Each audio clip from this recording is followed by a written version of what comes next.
നമസ്കാരം പ്രിയപ്പെട്ട പ്രേക്ഷകരെ, രാവിലെയിലേക്ക് എല്ലാവർക്കും ഒരിക്കൽ കൂടി സ്വാഗതം. ഇന്നലെയാണ് യുക്രൈനിൽ റഷ്യയുടെ ആക്രമണത്തിൽ ഒരു ചരക്ക് കപ്പൽ, അതിൽ കാസർഗോഡ് സ്വദേശി അഖിൽ അടക്കം 10 പേർ കൊല്ലപ്പെട്ടത്. ഇതുമായി ബന്ധപ്പെട്ട ശക്തമായ പ്രതിഷേധം ഇന്ത്യ റഷ്യയെ അറിയിച്ചിട്ടുണ്ട് എന്നാണ് മനസ്സിലാക്കേണ്ടത്. ഇത് വളരെ പ്രധാനപ്പെട്ട ഒരു സംഭവവികാസമായി ഈ യുദ്ധത്തിൻ്റെ യുക്രൈൻ റഷ്യ യുദ്ധം കഴിഞ്ഞ കുറേ വർഷങ്ങളായി 4 വർഷത്തിലേറെ തുടരുകയാണ്. ഇതിനൊരു പ്രധാന സംഭവവികാസമായി നമ്മളെപ്പോലും അത് ബാധിക്കത്ത രീതിയിൽ മാറുന്നു എന്നുള്ളതാണ്. പശ്ചിമേഷ്യയിലാകട്ടെ യുദ്ധം പൂർണ്ണതോതിലേക്ക് എത്തി എന്ന് ഇറാൻ പറയുന്ന പശ്ചാത്തലമുണ്ട്. തങ്ങൾ പൂർണ്ണമായും യുദ്ധത്തിലാണ് എന്ന് പറയുന്നു. അങ്ങനെ നിരവധി വാർത്തകൾ വരുന്ന 1 മണിക്കൂറിൽ പ്രേക്ഷകർക്കായി ഉണ്ട്. അത് നമുക്ക് തലക്കെട്ടുകൾ നോക്കാം.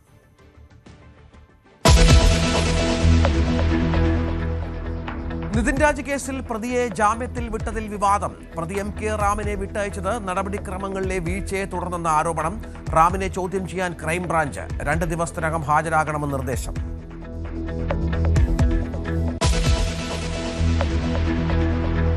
പ്രതിഷേധം തുടരാൻ CJP പാർലമെന്റിലേക്ക് ഇന്നും മാർച്ച്. ഇന്നലെ മാർച്ചിനിടെ ഉണ്ടായ സംഘർഷത്തിൽ 20 പേർ കസ്റ്റഡിയിൽ, 100-ലേറെ പോലീസുകാർ പരിക്കുകളോടെ ചികിത്സയിൽ. സമരം ആസൂത്രിതമെന്നും ഗൂഢാലോചന അന്വേഷിക്കുമെന്നും പോലീസ്.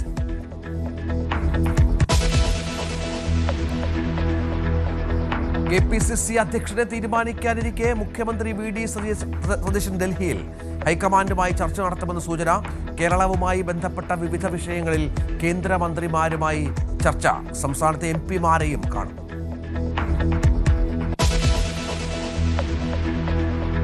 VS അച്യുതാനന്ദന് ഓർമ്മയായിട്ട് 1 വർഷം. ആലപ്പുഴ വലിയ ചുടുകാട്ടിൽ VS സ്മാരകം ഉദ്ഘാടനം വൈകിട്ട്. പ്രതിപക്ഷ നേതാവ് പിണറായി വിജയൻ പങ്കെടുക്കും.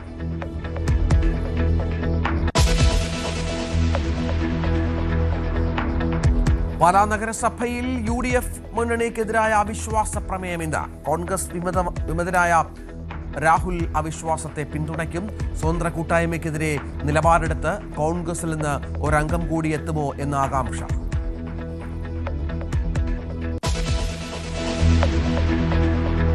തെരഞ്ഞെടുപ്പ് ഫണ്ട് കൊള്ള ചർച്ച ചെയ്യാൻ BJP സംസ്ഥാന അധ്യക്ഷൻ തലസ്ഥാനത്ത്. പാർട്ടി കോർ കമ്മിറ്റി യോഗം ഉടൻ. കുറ്റക്കാർക്കെതിരെ നടപടി വേണമെന്ന നിലപാടിൽ രാജീവ് ചന്ദ്രശേഖർ. ആരോപണ വിധേയ പോലീസിനെ സമീപിച്ചതിൽ അതൃപ്തി.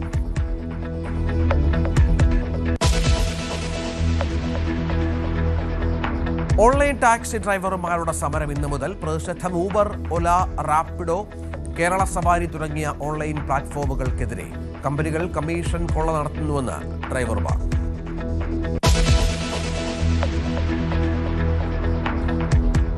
തിരുവനന്തപുരം വെമ്പായം ബാർ ആക്രമണത്തിൽ അന്വേഷണം വ്യാപിപ്പിച്ച് പോലീസ്. ഒരാൾക്കെതിരെ കേസ്. ഗുരുതര പൊള്ളലേറ്റ 2 പേർ ചികിത്സയിൽ തുടരുന്നു.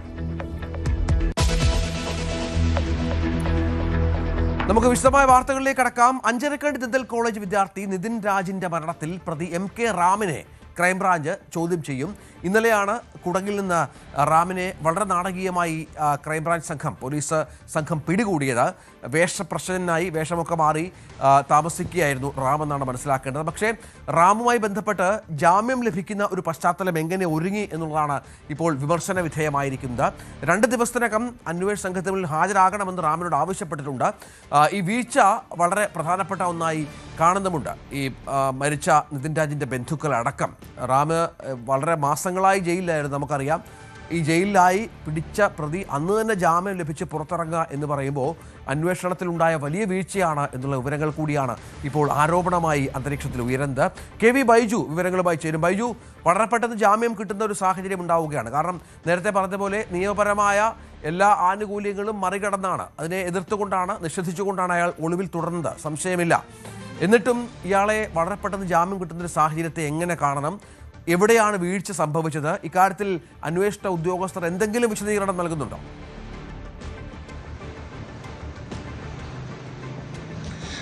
തീർച്ചയായും രഞ്ജിത്തെ, പ്രമാദമായ ഒരു കേസ്, വലിയ പ്രതിഷേധം ഉടലെടുത്ത ഒരു കേസ്. ആ കേസിൽ 3 മാസത്തിന് ശേഷം 1-ാം പ്രതിയായ ഡോക്ടർ റാമിനെ ക്രൈംബ്രാഞ്ച് സംഘം പിടികൂടുന്നു. പക്ഷേ അതിൽ വലിയ വീഴ്ച ക്രൈംബ്രാഞ്ചിന്റെ ഭാഗത്തുനിന്നും വന്നു എന്ന് വേണം പറയാൻ. അതായത് കുടകിൽ നിന്നും ഇന്നലെ രാവിലെയോടുകൂടി കസ്റ്റഡിയിലെടുത്ത് ഉച്ചക്കാണ് തലശ്ശേരി കോടതിയിൽ ഹാജരാക്കുന്നത്. പിന്നീട് നാടകീയമായ രംഗങ്ങളാണ് കോടതിയിൽ ഉണ്ടായത്.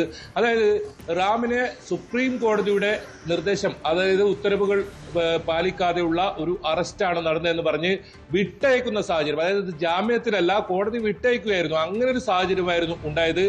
പ്രത്യേകിച്ച് ഈ നിതിൻ രാജിന്റെ കുടുംബമൊക്കെ വലിയ തോതിൽ റാമിനെതിരെ, അതോടൊപ്പം ആ കോളേജിലെ ഒരുപാട് വിദ്യാർത്ഥികൾ റാമിനെതിരെ രംഗത്ത് വരുന്ന സാഹചര്യം ഉണ്ടായി. അങ്ങനെയാണ് കീഴ്ക്കോടതി മുതൽ സുപ്രീം കോടതി വരെ മുൻകൂർ ജാമ്യ ഹർജി തള്ളിയത്. പക്ഷെ മുൻകൂർ ജാമ്യ ഹർജി സുപ്രീം കോടതി തള്ളിയപ്പോൾ അതിൽ കൃത്യമായി ചില കാര്യങ്ങൾ പറയുന്നുണ്ട്. അതൊന്നും പാലിക്കാതെ, അത്തരം നടപടിക്രമങ്ങളൊന്നും പാലിക്കാതെയാണ് റാമിനെ അറസ്റ്റ് ചെയ്തിരിക്കുന്നതെന്ന ഈ പ്രതിഭാഗം അഭിഭാഷകന്റെ ആ വാദം കേട്ട് പിന്നീട് കോടതി ഇയാളെ വിട്ടയക്കുന്ന സാഹചര്യമുണ്ടായത്. കോടതി വിട്ടയച്ചതോടുകൂടി അതേ കോടതി വളപ്പിൽ നിന്നും നാടകീയമായി ബലം പ്രയോഗിച്ചെന്നാണ് ഈ കുടുംബം പറയുന്നത്. ഈ റാമിന്റെ ഭാര്യ ദിൽന ഉൾപ്പെടെ അവിടെ ഉണ്ടായിരുന്നു. ബലം പ്രയോഗിച്ച് പോലീസ് ജീപ്പിൽ കയറ്റി പിന്നീട് റാമിനെ കൊണ്ടുവന്ന ഒരു കാഴ്ചയാണ് കണ്ടത്. അങ്ങനെ രാത്രിയോടുകൂടി റാമിനെ വിട്ടയക്കുന്നു. ഇതിൽ പ്രധാനമായും ഇപ്പോൾ ക്രൈംബ്രാഞ്ച് ചെയ്തിരിക്കുന്നത് 2 ദിവസത്തിനകം ക്രൈംബ്രാഞ്ചിന് മുന്നിൽ ഹാജരാകണം എന്ന ഒരു നോട്ടീസ് നൽകി പിന്നീട് വിട്ടയക്കുന്ന സാഹചര്യമാണ്. അതായത് നേരത്തെ ചെയ്യേണ്ട ഒരു നടപടിക്രമങ്ങൾ അതൊന്നും പാലിക്കാതെ വളരെ തിടുക്കത്തിൽ തന്നെ റാമിനെ കസ്റ്റഡിയിൽ എടുക്കുന്നു, കോടതിയിൽ ഹാജരാക്കുന്നു. അറസ്റ്റ് ചെയ്തതാണെന്ന തരത്തിൽ പോലീസ് കാര്യങ്ങൾ വിശദീകരിക്കുന്നു. പക്ഷെ അങ്ങനെയല്ല റാമിനെ അറസ്റ്റ് ചെയ്യേണ്ടിയിരുന്നത്. അദ്ദേഹത്തിന് എന്തിനാണ് അറസ്റ്റ് ചെയ്യുന്നത്? ഈ കുട്ടികൾ ഉൾപ്പെടെ റാമിനെതിരെ ജാതി അധിക്ഷേപം നടത്തിയതിന് പരാതിയുണ്ട്. അത്തരം കാര്യങ്ങളൊന്നും ബോധ്യപ്പെടുത്തിയിട്ടില്ല എന്ന് വേണം മനസ്സിലാക്കാൻ. അതായത് ഗുരുതരമായ ഈ ഒരു വീഴ്ച ഇതിൽ ക്രൈംബ്രാഞ്ചിന്റെ ഭാഗത്തുനിന്ന് ഉണ്ടായിട്ടുണ്ട്. അതായത് 3 മാസം ഒളിവിൽ കഴിഞ്ഞൊരു പ്രതിയാണ്. ആ സമയത്തൊക്കെ പോലീസ് ആന്ധ്രാപ്രദേശിലും കർണാടകയിലും തമിഴ്നാട്ടിലുമെല്ലാമായി റാമിന് വേണ്ടി തെരച്ചിൽ നടത്തിയിരുന്നു. പക്ഷേ കണ്ടെത്താൻ സാധിച്ചിരുന്നില്ല. നേരത്തെയൊക്കെ ഉയർന്നതാണ് ഈ ആന്ധ്രാപ്രദേശിലെ ഒരു പ്രാദേശിക പാർട്ടി വലിയ തോതിൽ റാമിനെ സഹായിക്കുന്ന സാഹചര്യം ഉണ്ടായിരുന്നു. ഇവരുടെ ഒരു ബന്ധു ആ പാർട്ടിയുമായി ബന്ധപ്പെട്ട ആളാണ്. അങ്ങനെ ഏറ്റവും ഒടുവിൽ ഇന്നലെയാണ് കുടകിൽ നിന്നും രഞ്ജിത്ത് സൂചിപ്പിച്ചതുപോലെ തന്നെ താടി വെച്ച് വേഷം മാറി, ആള് മാറി, അങ്ങനെ ഒരു സാഹചര്യത്തിൽ പിടികൂടുന്നത്. പക്ഷേ അഭിഭാഷകർ പറയുന്നത് കോടതിയിൽ ഹാജരാകാൻ, കീഴടങ്ങാൻ വേണ്ടി വരുന്ന സമയത്ത് പോലീസ് അറസ്റ്റ് ചെയ്തതെന്നാണ്. ബലം പ്രയോഗിച്ച് അവിടെ നിന്നും അറസ്റ്റ് ചെയ്തു. പക്ഷേ ഏതെങ്കിലും തരത്തിൽ ഈ പ്രതിക്ക് സുപ്രീം കോടതിയുടെ നിർദ്ദേശം പ്രകാരമുള്ള ഒരു നടപടിക്രമങ്ങൾ പാലിക്കാതെയുള്ള അറസ്റ്റ്, അത് കോടതി ഇവരുടെ വാദം അംഗീകരിക്കുകയും അങ്ങനെ വിട്ടയക്കുന്നു. ജാമ്യത്തിലല്ല വിട്ടയക്കുന്നത്, കോടതി വിട്ടയക്കുകയായിരുന്നു. ആ വിട്ടയച്ച പ്രതിയാണ് നാടകീയമായി പിടികൂടുന്ന സാഹചര്യം. ഏതായാലും ഈ കേസിൽ കുടുംബം വലിയ പ്രതിഷേധവുമായി രംഗത്തെത്തി കഴിഞ്ഞു. ലോക്കൽ പോലീസിന്റെ അന്വേഷണത്തിൽ ലോണാപ്പുമായി ബന്ധപ്പെട്ട ഒരു പ്രശ്നമാണ് ഇതിൽ ജീവനൊടുക്കാൻ കാരണമെന്ന തരത്തിൽ ഒക്കെ ഒരു രീതിയിൽ അന്തിമ നിഗമനത്തിലേക്ക് പോലീസ് എത്തുന്ന സാഹചര്യം ഉണ്ടായിരുന്നു. ഇതിനിടയിലാണ് ഏപ്രിൽ 30 ഈ കേസിൽ ക്രൈംബ്രാഞ്ചിന്റെ അന്വേഷണം വിടുന്ന സാഹചര്യം ഉണ്ടായത്. പക്ഷേ ക്രൈംബ്രാഞ്ച് അന്വേഷണത്തിലും ഇപ്പോൾ ഈ ഒരു വലിയ ഇവരുടെ കുടുംബം വലിയ തോതിലുള്ള അതൃപ്തി അറിയിച്ചിട്ടുണ്ട്. ഇന്നലെയാണ് ഇന്നലെ അഭിഭാഷകൻ സംസാരിച്ചപ്പോൾ, റാമിന്റെ അഭിഭാഷകൻ സംസാരിച്ചപ്പോഴും ഇതേ വാദമാണ് ഉയർത്തത്. കാരണം ലോൺ ആപ്പുമായി ബന്ധപ്പെട്ട പ്രശ്നമാണ്, അല്ലാതെ റാമിന് യാതൊരു പങ്കാളിത്തവുമില്ല ഇക്കാര്യത്തിലെന്ന്. ഈ വാദങ്ങളെ ഖണ്ഡിക്കണമെങ്കിൽ അതനുസരിച്ചുള്ള തെളിവുകൾ അന്വേഷണ ഉദ്യോഗസ്ഥർ മുന്നോട്ട് വെക്കേണ്ടി വരും, തുടർച്ചയായി ചോദ്യം ചെയ്യേണ്ടി വരും, കാര്യങ്ങൾ മനസ്സിലാക്കേണ്ടി വരും. ഇനിയിപ്പോൾ ക്രൈംബ്രാഞ്ച് സംഘത്തിൻ്റെ നീക്കം എന്താണ്? ഇപ്പോഴത്തെ പിഴവുകളിൽ നിന്ന് പാഠം പഠിച്ചുകൊണ്ട് കൂടുതൽ അന്വേഷണത്തിലേക്ക്, കൂടുതൽ തെളിവുകൾ ശേഖരിക്കുന്നതിലേക്ക്, ഈ റാം പ്രതിയാണ് എങ്കിൽ ഇതുമായി ബന്ധപ്പെട്ട് റാമിന് പങ്കാളിത്തമുണ്ടെങ്കിൽ അത് തെളിയിക്കുന്ന നിലയിലേക്ക് കാര്യങ്ങൾ എത്തിക്കണമല്ലോ. അതിനുള്ള തയ്യാറെടുപ്പുകൾ എങ്ങനെയൊക്കെയാണ്?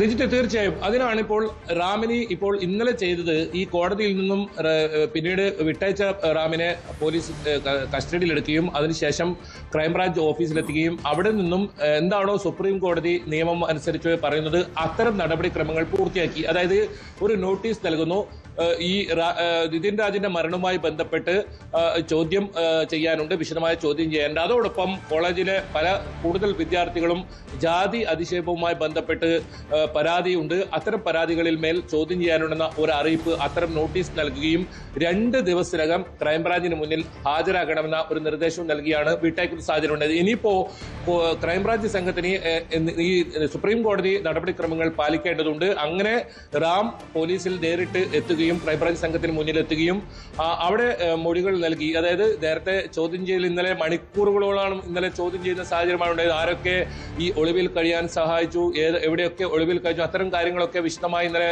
ക്രൈംബ്രാഞ്ച് മൊഴിയെടുത്തിരുന്നു. പക്ഷേ ഇതിൽ ഒരു പാളിച്ച ക്രൈംബ്രാഞ്ചിന്റെ ഭാഗത്ത് സംഭവിച്ചത് എന്തിനാണ് അറസ്റ്റ് എന്ന് സംബന്ധിച്ച് ഇദ്ദേഹത്തിന് നോട്ടീസ് നൽകേണ്ട സാഹചര്യം ഉണ്ടായിരുന്നു. പക്ഷെ അങ്ങനെ നോട്ടീസൊന്നും നൽകാതെ വളരെ പെട്ടെന്ന് അറസ്റ്റ് ചെയ്യുന്ന സാഹചര്യം ഉണ്ടായതാണ് കോടതിയെ ചൊടിച്ചതും കോടതി വിട്ടയക്കുന്ന സാഹചര്യം ഉണ്ടായത്. നേരത്തെ പല കേസിലും അത്തരം സംഭവങ്ങൾ അങ്ങനെ കോടതി വിട്ടയക്കുന്ന സാഹചര്യം ഉണ്ടായിരുന്നു. പക്ഷേ ഈ സംഭവത്തിൽ ജാഗ്രതക്കുറവ് ക്രൈംബ്രാഞ്ചിന്റെ ഭാഗത്തുനിന്നുണ്ടായിട്ടുണ്ട്. ഇനിയിപ്പോൾ ക്രൈംബ്രാഞ്ചിന് മുന്നിലുള്ളത് ഈ നോട്ടീസ് കൈപ്പറ്റിയിരിക്കുന്നു. ഇനി സ്വമേധ്യ റാം ഇവരുടെ മുന്നിൽ, അതായത് ഈ ക്രൈംബ്രാഞ്ച് സംഘത്തിന് മുന്നിൽ ഹാജരായതിനു ശേഷം വീണ്ടും ഇതേ കോടതിയിൽ, തലശ്ശേരി അഡീഷണൽ സെഷൻസ് കോടതിയിൽ തന്നെ വീണ്ടും ഹാജരാക്കണം. അവിടെ കോടതിയിൽ ഹാജരാക്കി ഈ തെളിവുകളെല്ലാം പോലീസിനെ അവിടെ ബോധ്യപ്പെടുത്തേണ്ടി വരും. അതായത് കൂടുതൽ വിദ്യാർത്ഥികളുടെ ഇത്തരത്തിലുള്ള മൊഴികളുണ്ട്. അതുതന്നെയാണ് സുപ്രീം കോടതിയും ജാമ്യം നിഷേധിക്കാനുള്ള കാരണവും. റാം എന്ന് പറയുന്ന ഒരു അധ്യാപകന്റെ ഭാഗത്തുനിന്നും ഗുരുതരമായ വീഴ്ച സംഭവിച്ചിട്ടുണ്ടെന്ന് സുപ്രീം കോടതിയും വ്യക്തമാക്കുന്ന സാഹചര്യം ഉണ്ടായിരുന്നു.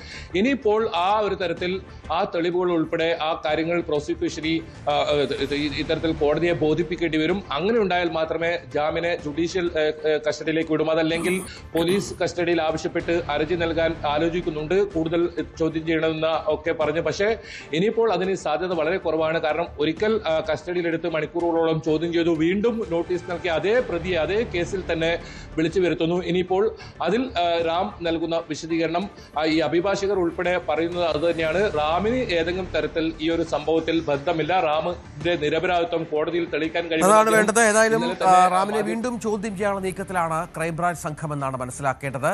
റാമിന്റെ പങ്കാളിത്തം ഈ വിഷയത്തിൽ തെളിയിക്കേണ്ടതുണ്ട്. അതിനുള്ള തീവ്ര ശ്രമത്തിലാണ് അന്വേഷണ സംഘം. ഇന്നലെയാണ് യുക്രൈനിൽ റഷ്യൻ ആക്രമണത്തിനിടെ കാസർഗോഡ് വെള്ളരിക്കുണ്ട് സ്വദേശി അഖിൽ ജോയൻ കൊല്ലപ്പെട്ടത്. അദ്ദേഹത്തിന്റെ മൃതദേഹം നാട്ടിലെത്തിക്കാനുള്ള നടപടികൾ വിദേശകാര്യ മന്ത്രാലയം ആരംഭിച്ചു എന്നാണ് ഇപ്പോൾ വിവരം ലഭ്യമാകുന്നത്. കാസർഗോഡ് സ്വദേശിയാണ്. 4 ഇന്ത്യക്കാർ ഉൾപ്പെടെ 10 പേരാണ് മിസൈൽ ആക്രമണത്തിൽ കൊല്ലപ്പെട്ടത് എന്നാണ് ഇപ്പോൾ പുറത്തുവരുന്ന വിവരം. 1 മാസം മുൻപാണ് വിവാഹ നിശ്ചയം ഉറപ്പിച്ച് അഖിൽ ജോലി സ്ഥലത്തേക്ക് മടങ്ങിയത്. ജോയൻ സാലി ദമ്പതികളുടെ ഏക മകൻ കൂടിയാണ് അഖിൽ ജോയൻ എന്നുള്ളതാണ് സങ്കടകരമായ വല്ലാത്തൊരവസ്ഥയാണ് ആ വീട്ടിലും നാട്ടിലുമൊക്കെ. 19-ാം വയസ്സിൽ കപ്പലിൽ ജോലിക്ക് ചേർന്ന അഖിൽ മികച്ച വടംവലി താരം കൂടിയാണ്. നാട്ടിലുമൊക്കെ ഏറെ സുഹൃത്ത് വലയങ്ങളുള്ള ഒരാൾ കൂടിയാണ് അഖിലിൻ്റെ മരണം നാട്ടിലുണ്ടാക്കിയ നോവ് അത് ചെറുതല്ല.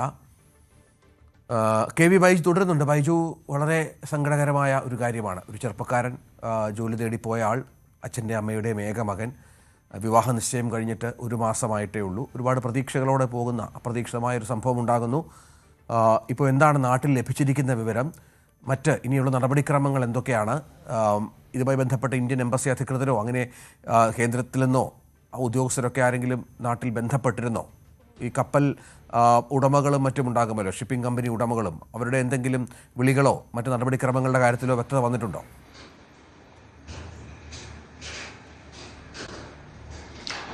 രഞ്ജിത്തെ, ഈ മലയോര മേഖലയായ വെള്ളരിക്കുണ്ടിലെ അപ്രതീക്ഷിത വിയോഗം എന്ന് പറയേണ്ടി വരും. മാത്രമല്ല ആ നാട്ടിലാകെ പ്രിയപ്പെട്ട ഒരാളായിരുന്നു അഖിൽ.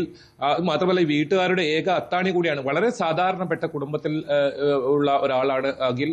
അതായത് പിതാവ് അഖിൽ ഇങ്ങനെ ഒരു ചിറ്റാരിക്കാലിലെ ഒരു സ്ഥാപനത്തിൽ സെയിൽസ് മാനാണ്. അതോടൊപ്പം ഈ അമ്മ ഒരു ബാങ്കിന്റെ പിഗ്മി കളക്ഷൻ, അങ്ങനെ വളരെ സാധാരണപ്പെട്ട ഒരു കുടുംബത്തിൽപ്പെട്ട ആളാണ് അഖിൽ. കഴിഞ്ഞ മാസമാണ് വലിയ പ്രതീക്ഷയോടുകൂടി നാട്ടിലെത്തുന്നതും പിന്നീട് വിവാഹം ഉറപ്പിക്കുന്നതും അവിടെ തന്നെയുള്ള ഒരു പെൺകുട്ടിയുമായി വിവാഹം ഉറപ്പിക്കുന്നതും വളരെ സന്തോഷത്തോടുകൂടി തിരിച്ച് ജോലിക്ക് കയറുന്നതും. ഇതിനിടയിലാണ് ഇന്നലെ ഉച്ചയോടുകൂടി വീട്ടിൽ ആ ദുഃഖകരമായ വാർത്ത എത്തുന്നത്. ഇങ്ങനെ ഒഡേസ തീരത്ത് യുക്രൈൻ റഷ്യ ആക്രമണത്തിനിടെ കൊല്ലപ്പെട്ടു എന്ന വിവരം. 10 പേരാണ് ഈ ഒരു ആക്രമണത്തിൽ കൊല്ലപ്പെട്ടത്. 4 ഇന്ത്യക്കാരാണ് ഇതിലുണ്ടായിരുന്നത്. ഈ സിറിയ ഇന്ത്യ പൗരന്മാരായിരുന്നു ഉണ്ടായിരുന്നത്. ഈ ഒരു കപ്പലിൽ മുംബൈ ആസ്ഥാനമായ കപ്പലാണിത്. ഈ ഗോൾഡൻ ലിയോ എന്ന് പറയുന്ന കപ്പലിന് നേരെയായിരുന്നു 3 മിസൈലുകളാണ് ഇത്തരത്തിൽ പതിച്ചത്. അതിൽ 2 മിസൈലുകൾ ഇതിന്റെ അകത്ത് പൊട്ടിത്തെറിക്കുകയായിരുന്നു. അങ്ങനെ വലിയ തോതിലുള്ള ഒരു അപകടം. ഇതേത് ചരക്ക് കപ്പലാണ്. ഇന്ത്യ ഇതിൽ ശക്തമായ പ്രതിഷേധം അറിയിച്ചിട്ടുണ്ട്. കാരണം ചരക്ക് കപ്പലിന് നേരെ ആക്രമണം നടത്തുന്നത് അത് വലിയ തോതിലുള്ള പ്രത്യാഘാതം ഭാവിയിൽ ഉണ്ടാക്കുമെന്ന് ഇന്ത്യ ഏതായാലും അറിയിച്ചിട്ടുണ്ട്. ഏതായാലും ഈ മൃതദേഹം ഇപ്പോൾ തിരിച്ചറിഞ്ഞിട്ടുണ്ട്. ഇതിന്റെ ആ മൃതദേഹം നാട്ടിലെത്തിക്കാനുള്ള നടപടിക്രമങ്ങളാണ് ഇപ്പോൾ ആരംഭിച്ചിട്ടുള്ളത്. ഏതായാലും 10 ദിവസമെങ്കിലും ഈ മൃതദേഹം നാട്ടിലെത്തിക്കാൻ വേണ്ടി വരുമെന്നാണ് നമുക്ക് മനസ്സിലാക്കാൻ സാധിക്കുന്നത്. ഏതായാലും ഇത് സംബന്ധിച്ച് വിദേശകാര്യ മന്ത്രാലയം നടപടികൾ ആരംഭിച്ചിട്ടുമുണ്ട്. ഈ കുടുംബം വല്ലാത്തൊരു ദുഃഖാവസ്ഥയിലൂടെയാണ് ഇപ്പോൾ കടന്നു പോകുന്നത്. ഈ വിവരം അറിഞ്ഞ് ഇദ്ദേഹത്തിന്റെ പിതാവും മാതാവും ശരീരാസ്വസ്ഥത തുടർന്ന് ഇപ്പോൾ ആശുപത്രിയിലാണ്. നാട്ടുകാരെ സംബന്ധിച്ചിടത്തോളം വളരെ പ്രിയപ്പെട്ടവരാണ്. കഴിഞ്ഞ തവണ വന്നപ്പോൾ നാട്ടുകാരിലൊക്കെ ഇടയിൽ വലിയ തോതിൽ ഇടപെടലുകളും ഒക്കെ നടത്തി വളരെ സന്തോഷപൂർവ്വം പോയ ഒരു ചെറുപ്പക്കാരൻ 26 വയസ്സ് പ്രായമുള്ള ഒരാളാണ് ഇപ്പോൾ നഷ്ടമായിരിക്കുന്നത്.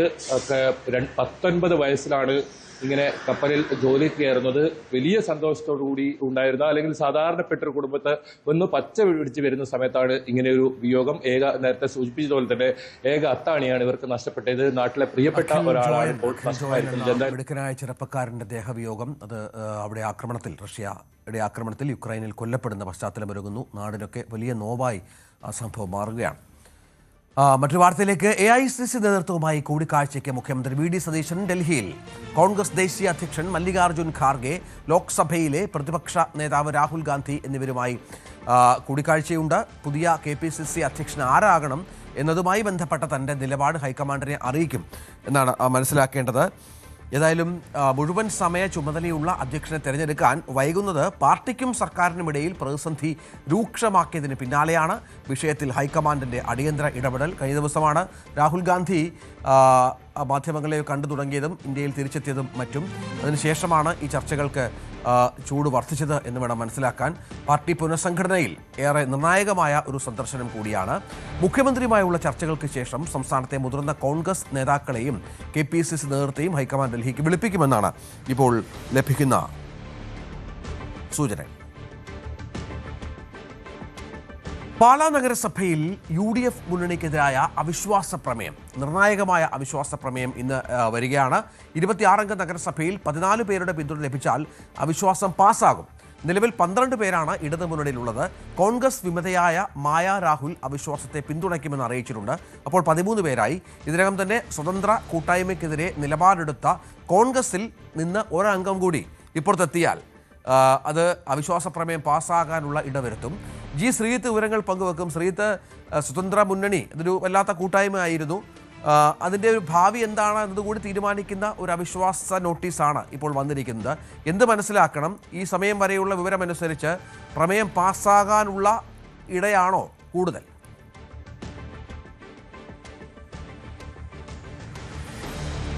മറ്റ് അത്ഭുതങ്ങളൊന്നുമില്ലെങ്കിൽ പ്രമേയം പാസ്സാകാൻ തന്നെയാണ് സാധ്യത എന്നാണ് നമുക്ക് മനസ്സിലാക്കുന്നത്. പ്രത്യേകിച്ച് പാലായിലെ കോൺഗ്രസ് നേതൃത്വം ഏതാണ്ട് 6 കൗൺസിലർമാരാണുള്ളത്. അവർ അതിശക്തമായി രംഗത്ത് വരികയും മണ്ഡലം കമ്മിറ്റി പ്രമേയം പാസ്സാക്കുകയും ചെയ്തു ഈ ഭരണത്തിനെതിരെ. അങ്ങനെ കൂടി നിന്നൊരു സാഹചര്യത്തിലാണ് ഇടതുമുന്നണി ഇങ്ങനൊരു അവിശ്വാസ പ്രമേയ നോട്ടീസ് ഫലത്തിൽ നൽകിയിരിക്കുന്നത്. അതുകൊണ്ട് തന്നെ കോൺഗ്രസ് വിപ്പ് നൽകും, വിട്ടുനിൽക്കാൻ ഉൾപ്പെടെയുള്ള വിപ്പുകൾ നൽകി കഴിഞ്ഞു.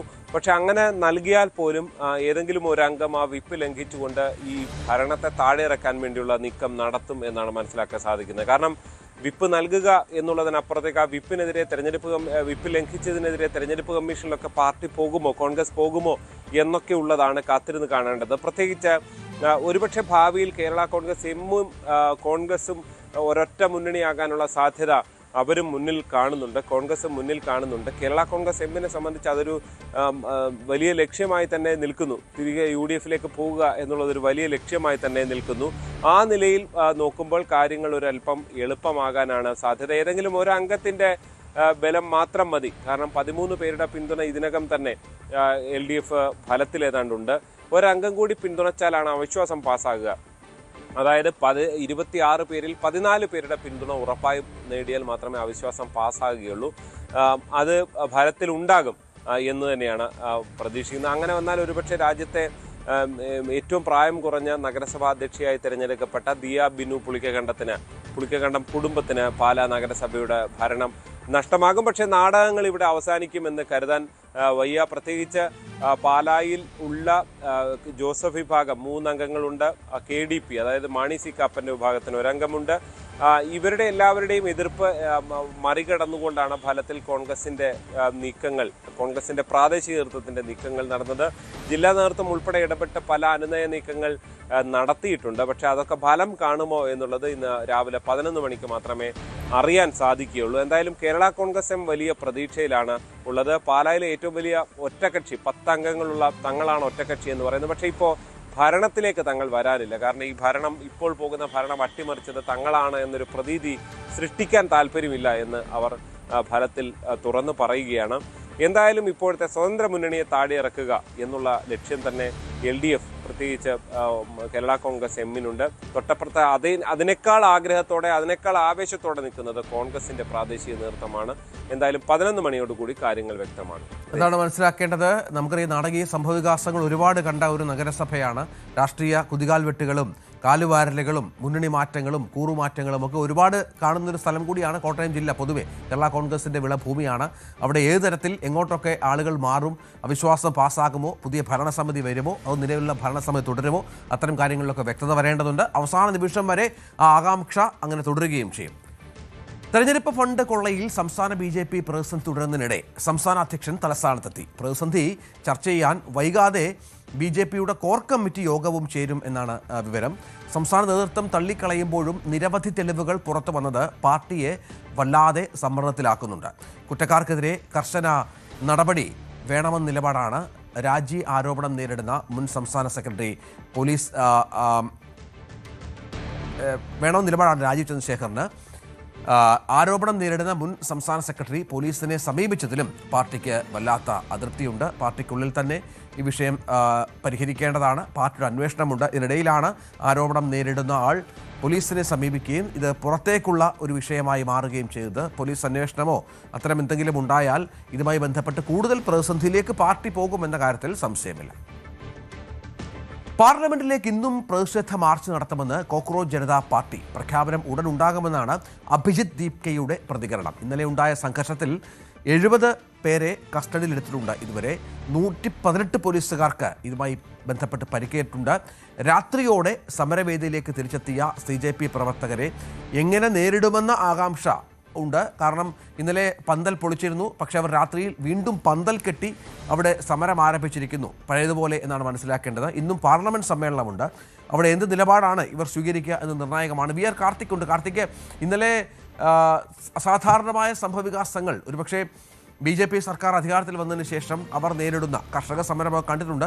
പക്ഷേ അതിനേക്കാളൊക്കെ കുറച്ചുകൂടി വൈഡായ ഒരു സമരമാണ്. ചെറുപ്പക്കാരൊക്കെ പങ്കെടുക്കുന്ന, ഉദ്യോഗാർത്ഥികളൊക്കെ പങ്കെടുക്കുന്ന ഒരു സമരമാണ്. അതിനുള്ള വ്യാപ്തി വർദ്ധിക്കുകയും ചെയ്യും. അതെങ്ങനെ നേരിടാനാണ് സർക്കാർ തീരുമാനിച്ചിരിക്കുന്നത്? ഇന്നലെ ചർച്ചയ്ക്കൊക്കെ തയ്യാറായിരുന്നു. പക്ഷേ ചർച്ചയ്ക്ക് CJP സമ്മതമല്ല എന്ന വിവരങ്ങളും പുറത്തു വരുന്നുണ്ട്. ഇന്നത്തെ കേന്ദ്ര വിദ്യാഭ്യാസ മന്ത്രി ധർമ്മേന്ദ്ര പ്രധാന്റെ രാജി ആവശ്യപ്പെട്ട് ജൂൺ 6-നാണ് CJP ഈ പ്രതിഷേധം ആരംഭിക്കുന്നത്. 1.5 മാസത്തിലധികമായി സമാധാനപരമായിരുന്നു ഈ സമരം. എന്നാൽ കഴിഞ്ഞ ദിവസം സംഘർഷത്തിലേക്ക് കാര്യങ്ങൾ എത്തി. ഇന്നലെ ഉണ്ടായ സംഘർഷം അക്ഷരാർത്ഥത്തിൽ തലസ്ഥാനത്തെ ഞെട്ടിക്കുന്ന സാഹചര്യമുണ്ടായി. ഇന്നലെ ഉണ്ടായ സംഘർഷത്തിൽ ശക്തമായ നടപടികളും പോലീസിന്റെ ഭാഗത്തു നിന്ന് ഉണ്ടാവുകയാണ്. ഇന്നലെ ഉണ്ടായ സംഘർഷത്തിൽ 70 പേരെ പോലീസ് കസ്റ്റഡിയിലെടുത്തിട്ടുണ്ട്. ഇവർക്കെതിരെ പൊതുമുതൽ നശിപ്പിച്ചതിനടക്കം ശക്തമായ വകുപ്പുകൾ ചുമത്തിയാണ് പോലീസ് കേസെടുത്തിരിക്കുന്നത്.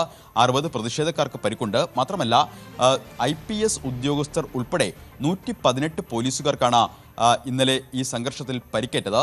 ഇന്നലെ വൈകിട്ടോടുകൂടി ജന്തർ മന്ദറിലെ സമരവേദിയിലേക്ക് CJP പ്രവർത്തകർ തിരിച്ചെത്തി. അല്പം മുമ്പ് CJPയുടെ നേതാവ് അഭിജിത്ത് ദീപ്കെ നടത്തിയ പ്രതികരണം ഇന്നും പാർലമെന്റിലേക്ക് പ്രതിഷേധ മാർച്ച് ഉണ്ടാകുമെന്നും അത് സംബന്ധിച്ച അറിയിപ്പ് അല്പസമയത്തിനകം പ്രതീക്ഷിക്കാമെന്നുമാണ്. അതായത് ഈ സമരം ശക്തമായി തുടരാൻ തന്നെയാണ് CJPയുടെ തീരുമാനം. സ്വാഭാവികമായും CJP പ്രവർത്തകർ വീണ്ടും ജന്തർ മന്ദറിലേക്ക് എത്തുമ്പോൾ ഡൽഹി പോലീസിന്റെ തുടർ നടപടികൾ എങ്ങനെയാകും എന്നതാണ് ആകാംക്ഷ. നിലവിൽ ലഭ്യമാകുന്ന വിവരങ്ങൾ അനുസരിച്ച് ജന്തർ മന്ദറിൽ നിന്ന് സമരവേദി മറ്റൊരിടത്തേക്ക് മാറ്റണമെന്നൊരു ആവശ്യം ഡൽഹി പോലീസ് ഇവർക്ക് മുന്നിൽ വച്ചേക്കും. അതായത് ബുരാരി ഗ്രൗണ്ടിലേക്ക് മാറ്റണമെന്നതടക്കമുള്ള ആവശ്യങ്ങൾ ഡൽഹി പോലീസ് വച്ചേക്കും. എന്നാൽ ഇത് അംഗീകരിക്കാനുള്ള സാധ്യത കുറവാണ്. വരികയാണ്. ഇന്നലെ CJPയുടെ 2 പ്രതിനിധികൾ കേന്ദ്രമന്ത്രി JP നദ്ദയുമായി വിഷയങ്ങൾ ചർച്ച ചെയ്തു.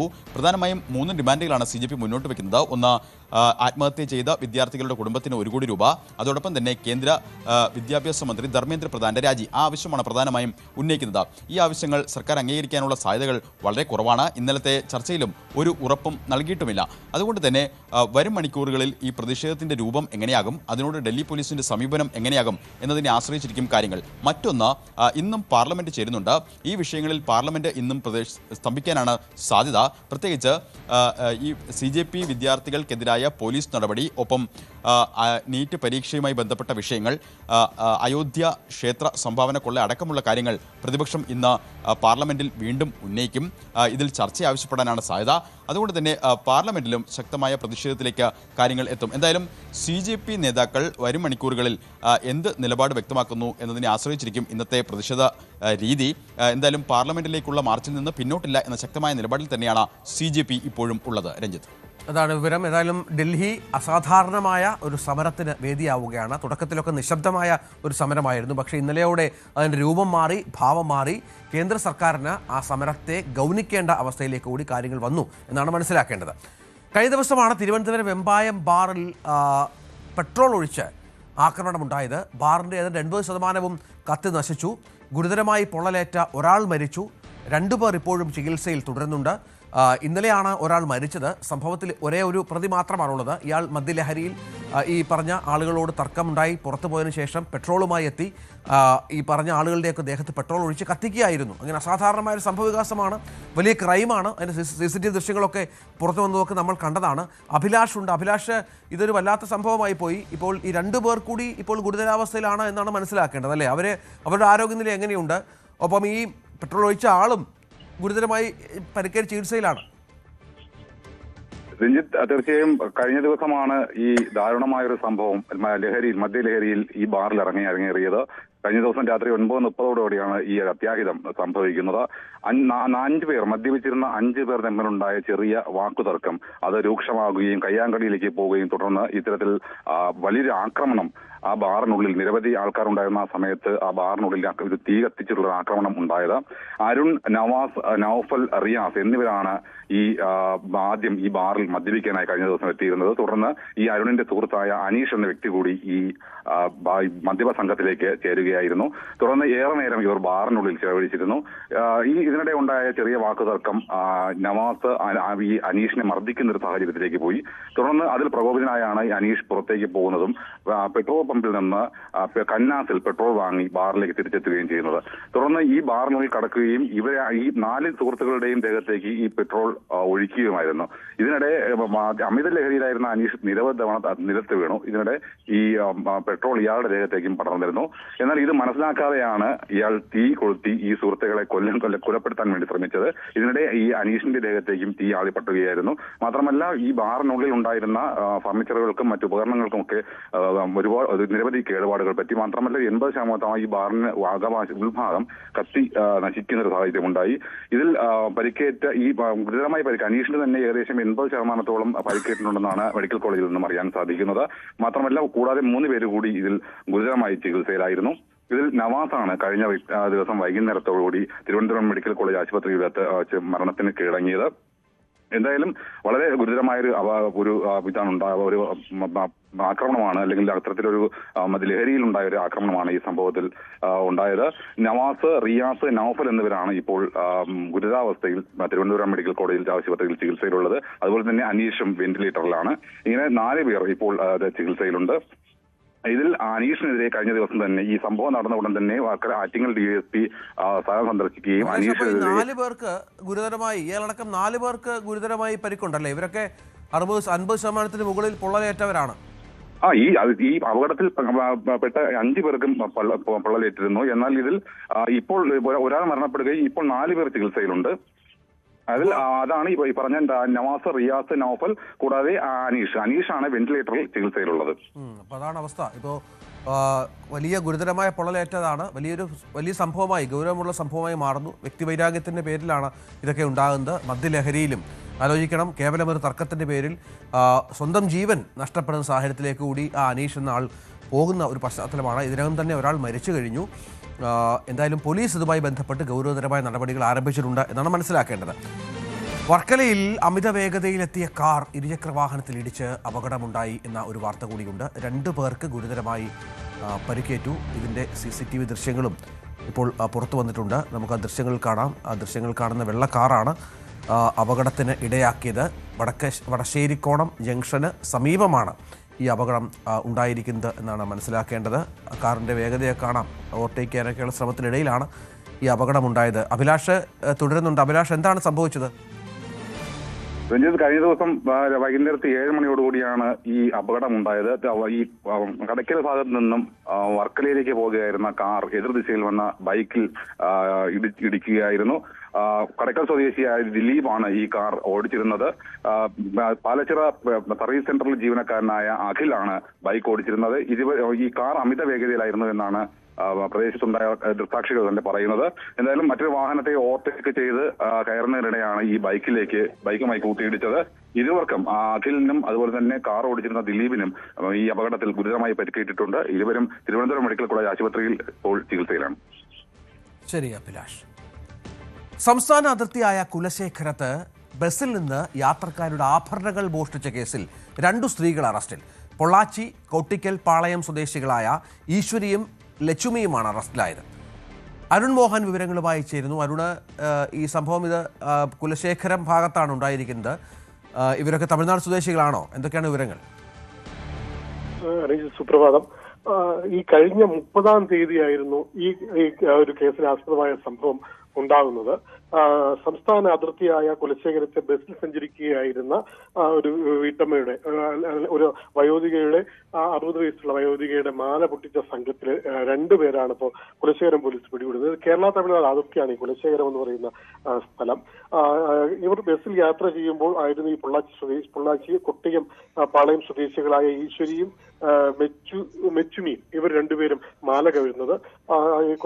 ഈ പറയുന്ന മരിയ അഞ്ജലി എന്ന 66-കാരിയുടെ കഴുത്തിൽ കിടന്ന 6 പവന്റെ താലിമാലയായിരുന്നു യാത്രാമധ്യേ ഇവർ കവരുന്നത്. തുടർന്ന് ഇവർ കുലശേഖരം പോലീസിനെ സമീപിച്ച് പരാതി നൽകി പോവുകയായിരുന്നു. പക്ഷേ പോലീസ് അത് ഗൗരവമായി എടുക്കുകയും തുടർന്ന് CCTV ഉൾപ്പെടെ കേന്ദ്രീകരിച്ച് ഒരു നിരീക്ഷണം നടത്തി. കേരള തമിഴ്നാട് അതിർത്തിയിലെ മോഷണ സംഘത്തെ കുറിച്ചൊക്കെ ഒരു അന്വേഷണം നടത്തി വരികയായിരുന്നു. അങ്ങനെ ഇരിക്കുകയായിരുന്നു ഇന്നലെ ഈ പറയുന്ന കുലശേഖരം പോലീസിന്റെ പിടിയിൽ സംശയാസ്പദമായ രീതിയിൽ ഇവർ നടന്നു പോകുന്നത് ശ്രദ്ധയിൽപ്പെടുന്നത്. തുടർന്ന് പോലീസ് ഇവരെ ചോദ്യം ചെയ്യുമ്പോൾ തന്നെ ഇവരുടെ കയ്യിൽ 21,000-ലധികം രൂപ കാണുന്നു. അതിന് വ്യക്തമായ ഒരു മറുപടിയോ മറ്റോ ഇവിടെ നിന്ന് കിട്ടിയെന്നുള്ളത് വിവരങ്ങളോ ഇവർക്ക് നൽകാൻ കഴിഞ്ഞില്ല. തുടർന്ന് കൂടുതൽ ചോദ്യം ചെയ്തപ്പോഴാണ് ഇവർ സ്ഥിരം മോഷ്ടാക്കളാണെന്നും കഴിഞ്ഞ ഈ പറയുന്ന മരിയയുടെ മാല കവർന്ന സംഘത്തിലെ അംഗങ്ങളാണെന്നും മനസ്സിലാകുന്നു. തുടർന്ന് ഈ മാല മോഷ്ടിച്ച സ്ഥലത്തെത്തി അത് തെളിവെടുപ്പൊക്കെ നടത്തുകയും ചെയ്തു പോലീസ്. എന്തായാലും കേരള തമിഴ്നാട് അതിർത്തിയിൽ മോഷണം നടത്തുന്ന 2 പ്രധാന മോഷ്ടാക്കളെയാണ് ഇപ്പോൾ കുലശേഖരം പോലീസ് പിടികൂടിയിട്ടുള്ളത്. ഇവർക്ക് കേരളത്തിലും വിവിധ സ്ഥലങ്ങളിൽ മോഷണം നടന്നിട്ടുള്ളതായി ഇവർ സമ്മതിച്ചിട്ടുണ്ട്. ശരി അരുൺ. തിരുവനന്തപുരം നെടുമങ്ങാട് ക്ഷേത്ര മൈതാനത്ത് കഞ്ചാവ് ചെടി രഹസ്യ വിവരത്തിന്റെ അടിസ്ഥാനത്തിൽ എക്സൈസ് നടത്തിയ പരിശോധനയിലാണ് കഞ്ചാവ് ചെടി കണ്ടെത്തിയത്.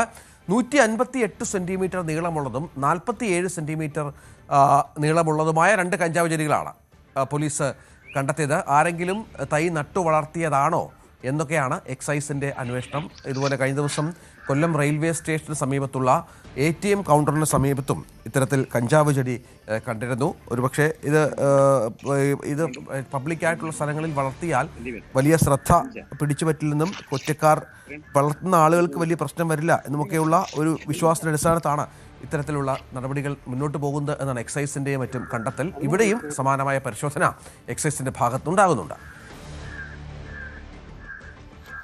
വയനാട്ടിൽ നിന്ന് ആശങ്കാജനകമായ ഒരു വാർത്ത വരുന്നുണ്ട്. വയനാട്ടിൽ വീണ്ടും ഷിഗല്ല രോഗബാധ.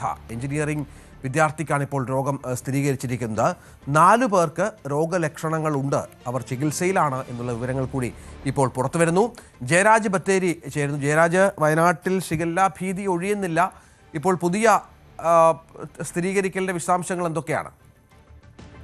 രഞ്ജിത്ത്, വയനാട് ജില്ലയിൽ വീണ്ടും ഷിഗല്ല സ്ഥിരീകരിച്ചു എന്നുള്ളൊരു വാർത്തയാണ് ഇപ്പോൾ നമ്മൾ അറിയുന്നത്. മാനന്തവാടി തവഞ്ഞാലിലുള്ള ഒരു എഞ്ചിനീയറിംഗ് കോളേജിലെ വിദ്യാർത്ഥികൾക്കാണ് ഇപ്പോൾ ഷിഗല്ല സ്ഥിരീകരിച്ചിട്ടുള്ളത്. ഒരു വിദ്യാർത്ഥിക്ക് ഓൾറെഡി സ്ഥിരീകരിച്ചിട്ടുണ്ട്. സമാനമായ 3 വിദ്യാർത്ഥികൾ ഇപ്പോൾ നിരീക്ഷണത്തിലാണ് എന്നാണ് ഇപ്പോൾ നമുക്കറിയാൻ കഴിയുന്നത്. എന്തായാലും വയനാട് ജില്ലയിൽ ഷിഗല്ല രോഗബാധ വീണ്ടും റിപ്പോർട്ട് ചെയ്ത പശ്ചാത്തലത്തിൽ ആരോഗ്യവകുപ്പ് പ്രതിരോധ പ്രവർത്തനങ്ങൾ ശക്തമാക്കിയിട്ടുണ്ട്. മാനന്തവാടി ഗവൺമെന്റ് കോളേജിലെ വിദ്യാർത്ഥികൾക്ക് അല്ലെങ്കിൽ അവിടെയുള്ള പരിശോധനകളും കാര്യങ്ങളും ഒക്കെ തകൃതിയായി നടക്കുന്നുണ്ട്. എന്തായാലും കഴിഞ്ഞ ജൂൺ മാസത്തിന്റെ തുടക്കത്തിലാണ് സുൽത്താൻ ബത്തേരിയിലെ ഒരു വിദ്യാലയം കേന്ദ്രീകരിച്ച് ജില്ലയിൽ ഷിഗല്ല രോഗബാധ ഉണ്ടായിരുന്നത്. സ്കൂളിലെ കിണറ്റിലെ വെള്ളത്തിൽ ബാക്ടീരിയ മലിനീകരണം കണ്ടെത്തിയതിനെ തുടർന്നായിരുന്നു ഇത്. ആ സമയത്ത് 200-ലധികം പേർ രോഗലക്ഷണങ്ങൾ കണ്ടെത്തുകയും നിരവധി കുട്ടികൾ രോഗം സ്ഥിരീകരിക്കുകയും ചെയ്തിരുന്നു. ഇതിന് പിന്നാലെയാണ് ഇപ്പോൾ എഞ്ചിനീയറിംഗ് കോളേജിലെ വിദ്യാർത്ഥിക്ക് കൂടി രോഗബാധ സ്ഥിരീകരിച്ചിരിക്കുന്നത്. എന്തായാലും ആരോഗ്യ വിഭാഗം എല്ലാവിധ പ്രതിരോധ നടപടികളും നടത്തുന്നുണ്ടെന്നാണ് ഇപ്പോൾ നമുക്കറിയുന്നത്. രഞ്ജിത്ത്, ശരി. നിരക്ക് പരിഷ്കരിക്കണമെന്ന ആവശ്യം ഉന്നയിച്ച് സംസ്ഥാനത്തെ ഓൺലൈൻ ടാക്സി ഡ്രൈവർമാർ ഇന്ന് മുതൽ അനിശ്ചിതകാല ഓഫ്ലൈൻ സമരത്തിലേക്ക് കടക്കുകയാണ്. ഊബർ, ഒല, റാപ്പിഡോ, കേരള സവാരി ഉൾപ്പെടെയുള്ള ഓൺലൈൻ പ്ലാറ്റ്ഫോമുകൾക്കെതിരെയാണ് ഡ്രൈവർമാരുടെ സമരം. ന്യായമായ നിരക്ക് പരിഷ്കരണം, ഡ്രൈവർമാരുടെ ക്ഷേമം ഉറപ്പാക്കുക, നിയമവിരുദ്ധ ബൈക്ക് ടാക്സി സർവീസ് അവസാനിപ്പിക്കുക തുടങ്ങിയ 11 ആവശ്യങ്ങളാണ് ഡ്രൈവർമാരുടെ സംഘടനകൾ മുന്നോട്ട് വെക്കുന്നത്. ആജ്ഞ രവീന്ദ്രൻ ചേരുന്നുണ്ട്. ആജ്ഞ, ഓൺലൈൻ ടാക്സികളാണ് നമുക്കറിയാം, ആശ്രയിച്ചുകൊണ്ടാണ് നിരവധി യാത്രക്കാരൊക്കെ ഇപ്പോൾ സഞ്ചരിക്കുന്നത്. സജീവമാണ്. ഇപ്പോൾ നേരത്തെ പറഞ്ഞ പോലെ ഊബറും ഒലയും റാപ്പിഡോയും ഒക്കെ വളരെ സജീവമാണ്. എന്താണ് ഇവർ ഡ്രൈവർമാർ മുന്നോട്ട് വെക്കുന്ന കാര്യം? കമ്മീഷൻ വ്യവസ്ഥയിൽ, കമ്മീഷനുമായി ബന്ധപ്പെട്ട തർക്കമാണോ ഇവരെ സമരത്തിലേക്ക് നയിക്കുന്നത്?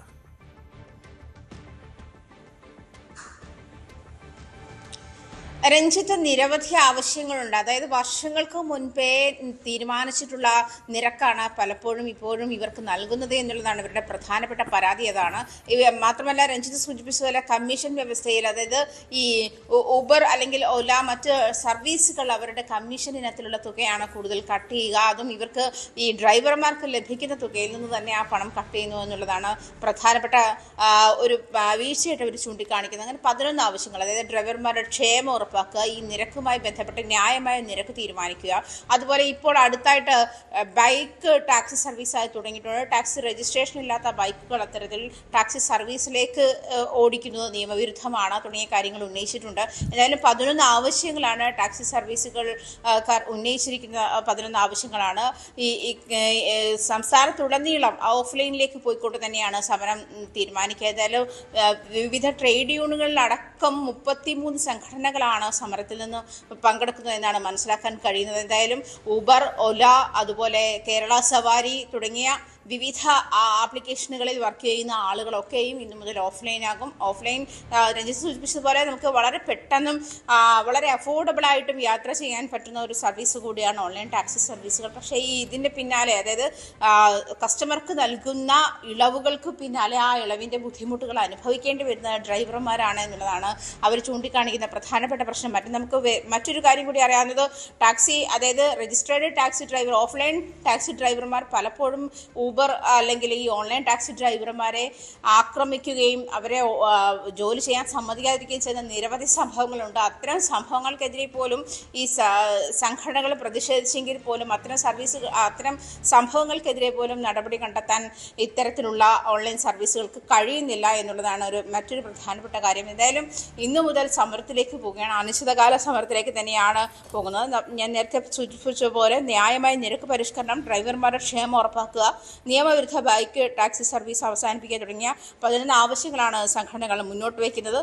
33ഓളം ഡ്രൈവർ സംഘടനകളും ടാക്സി യൂണിയനുകളും ചേർന്നിട്ടാണ് ഈ സമരം നയിക്കുന്നത്. എന്നാലും എത്ര കാലത്തേക്ക് എന്നുള്ള കാര്യത്തിൽ ഇനിയും വ്യക്തതയില്ല. ഇന്ന് മുതൽ ഓൺലൈൻ ടാക്സി സർവീസുകൾ ഉണ്ടാകില്ല, എല്ലാ ആളുകളും ഓഫ്ലൈനിലേക്ക് പോവുക എന്നുള്ളതാണ് അവരുടെ സമരരീതി. എന്തായാലും ഇന്നു മുതൽ ഓൺലൈൻ പ്ലാറ്റ്ഫോമുകളിൽ ടാക്സി സർവീസുകൾ ലഭ്യമാകില്ല എന്നുള്ളത് ഇവരുടെ സംഘടിതമായിട്ടുള്ള ഒരു വാർത്താ സമ്മേളനത്തിൽ, സംയുക്തമായിട്ടുള്ള ഒരു വാർത്താ സമ്മേളനത്തിൽ നമ്മളെ നേരത്തെ അറിയിച്ചിരുന്നതാണ്. എന്തായാലും ഇന്നു മുതൽ അവർ സമരത്തിലേക്ക് പോവുകയാണ്. രഞ്ജിത്ത്, ആജ്ഞ രവീന്ദ്രനാണ് വിവരങ്ങൾ പങ്കുവച്ചത്. ഹേമ കമ്മിറ്റി റിപ്പോർട്ടിലെ ആരോപണ വിധേയർ താൻ ഉള്ളിടത്തോളം കാലം അമ്മയുടെ തലപ്പത്ത് വരില്ലെന്ന പുതിയ നിലപാടുമായി, പുതിയ പോസ്റ്റുമായി ശ്വേതാ മേനോൻ താൻ ഉയർത്തിയ യഥാർത്ഥ വിഷയങ്ങൾ ചർച്ച ചെയ്യപ്പെടാതെ പോവുകയാണ് എന്നും ശ്വേതാ മേനോൻ പറയുന്നു.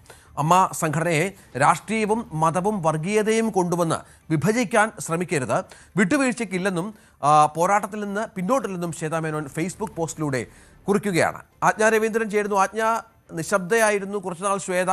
കഴിഞ്ഞ ദിവസം ഒരു പോസ്റ്റുമായി രംഗത്ത് വന്നു. തങ്ങൾ തലപ്പത്ത് ഇപ്പോഴുമുണ്ട് എന്നും അമ്മയുമായി ബന്ധപ്പെട്ട കാര്യങ്ങൾ നടക്കുന്നുണ്ട് എന്നും പറഞ്ഞു. ഇപ്പോൾ ആർക്കൊക്കെ എതിരെയാണ് ശ്വേതയുടെ പോരാട്ടം? ആരോപണ വിധേയരായ നിരവധി പേരുണ്ടല്ലോ. അവരൊക്കെയാണ് കഴിഞ്ഞ കമ്മിറ്റിയിൽ ശ്വേതയ്ക്കെതിരെ നിലപാടെടുക്കുകയും രാജിവെക്കുന്ന സാഹചര്യത്തിലേക്ക് അവരെ എത്തിക്കുകയും ചെയ്തത്. അവർക്കെതിരെ വീണ്ടും അംഗം കുറിക്കുകയാണോ ശ്വേത?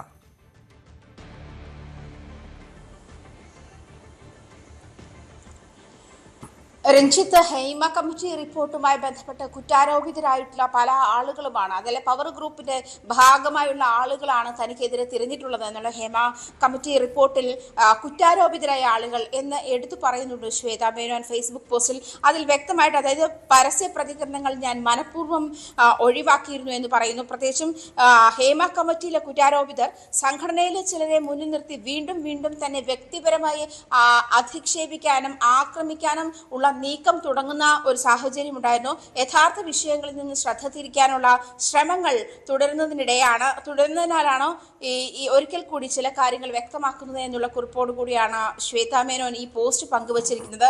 എന്തായാലും എന്റെ മറുഭാഗം ആര് എന്ന് ശ്വേത വ്യക്തമാക്കുന്നുണ്ട്. എല്ലാ കാലവും ഇരകളെ ചേർത്ത് പിടിച്ചിട്ടേ ഉള്ളൂ എന്ന് ശ്വേത മേനോൻ പറയുന്നുണ്ട്.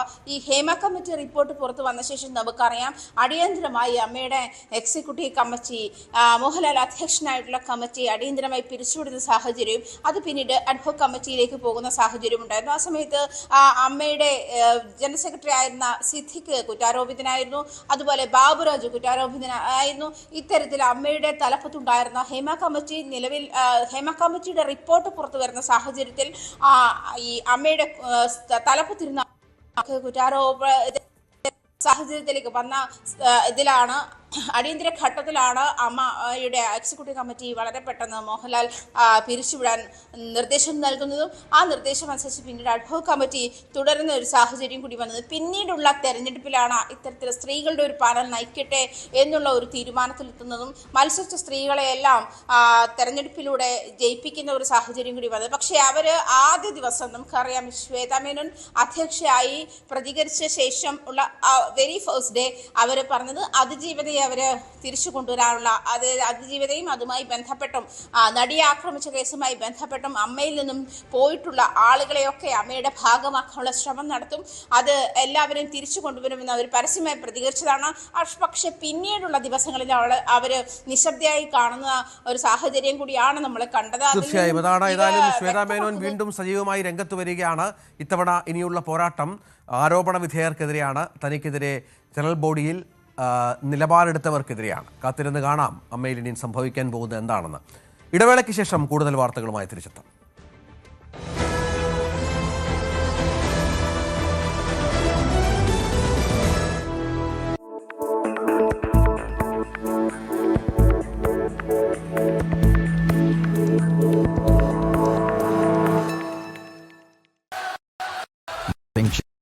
in the arena.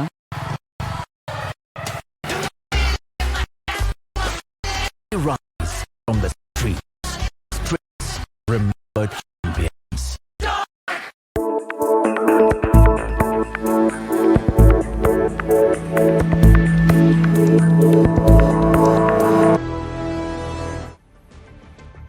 Smart city പദ്ധതിയുടെ ഭാഗമായി തലസ്ഥാന നഗരിയിൽ സ്ഥാപിച്ച ബുള്ളാർഡ് ലൈറ്റുകൾ മോഷ്ടിച്ച സംഭവത്തിൽ കൂടുതൽ കേസുകൾ രജിസ്റ്റർ ചെയ്ത് പോലീസ്. കണ്ടോൺമെന്റ് പോലീസ് രജിസ്റ്റർ ചെയ്ത കേസിന് പുറമെയാണ് മ്യൂസിയം പോലീസ് സ്റ്റേഷൻ പരിധിയിലും കേസെടുത്തത്. ലൈറ്റുകൾ അടർത്തി മാറ്റിയ സ്ഥലത്ത് വൈദ്യുതി കണക്ഷൻ ഇപ്പോഴും നിലനിൽക്കുന്നത് അപകട സാധ്യതയും വർദ്ധിപ്പിക്കുകയാണ്. News 18 exclusive. തലസ്ഥാന നഗരത്തെ ഞെട്ടിച്ച ഒരു മോഷണ വാർത്തയാണ് ഞങ്ങൾ പ്രേക്ഷകരിലേക്ക് എത്തിക്കുന്നത്. ഞാനിപ്പോൾ നിൽക്കുന്നത് തിരുവനന്തപുരം നഗരത്തിന്റെ ഹൃദയഭാഗത്തുള്ള പാളയം രക്തസാക്ഷി മണ്ഡപത്തിലാണ്.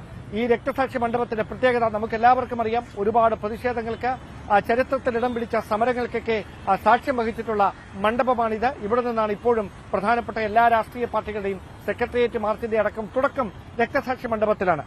ഈ രക്തസാക്ഷി മണ്ഡപം മോടി പിടിപ്പിക്കുന്നതിന്റെ ഭാഗമായി, സ്മാർട്ട് സിറ്റി പദ്ധതിയുടെ ഭാഗമായി ഇവിടെ വലിയ തരത്തിലുള്ള അലങ്കാര ബൾബുകളൊക്കെ സ്ഥാപിച്ചിരുന്നു.